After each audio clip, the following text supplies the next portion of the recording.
Much of the material in the federal indictment against Donald Trump is also included in the Fulton County case. Now, we know this from various court filings, indictments in Georgia, and they're soon expected. But the Fox 5 I team says there are key differences between the two, differences that make the Georgia probe perhaps more significant than the federal case.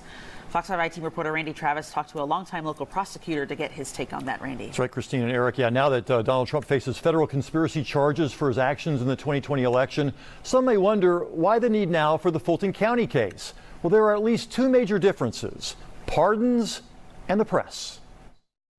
The federal indictment that came down yesterday mentioned Georgia 48 times. I would assume that Ms. Willis would use the same alleged acts in her indictment. That federal indictment accuses Donald Trump of conspiring with others to come up with a corrupt plan to subvert the federal government function by stopping Biden electors' votes from being counted and certified. Some of the people described as co-conspirators in the federal indictment have also been targeted by the Fulton County grand jury. Attorneys Rudy Giuliani, Sidney Powell, John Eastman, Jeffrey Clark. So far, only Donald Trump has been indicted.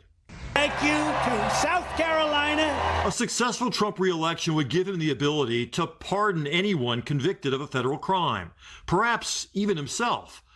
But that's not the case in Georgia. The president has no power to pardon anyone in Georgia convicted of a state crime. So does that make it more likely that people would be interested in cooperating with Fani Willis than they would maybe Jack Smith? Whoever is indicted in Georgia needs to take a serious look at their ability to cooperate with the prosecution. But former DeKalb County DA J. Tom Morgan believes the lack of pardon power is not the most significant difference. Probably most importantly is that the Georgia case can be on television. Cameras are not allowed in federal trials. New York allowed a photographer for Donald Trump's arraignment there, but cameras are not expected in any future trial due to the state's restrictive rules. In Georgia, the rules for cameras in court are far more favorable. And the American public can see, as well as the world can see for themselves, what these cases are all about. In 2002, Morgan prosecuted former Sheriff Sidney Dorsey, accusing him of arranging the hit on Derwin Brown, the man who beat him in the election. We, the jury, find the defendant as to count one guilty. The entire trial aired on various cable channels.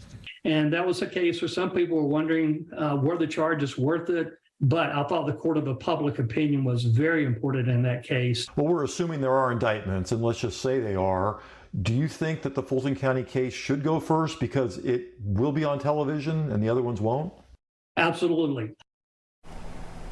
Well, how soon could any possible Fulton County case go before a jury? If a defendant asks for a speedy trial, it would have to be scheduled within the next few months.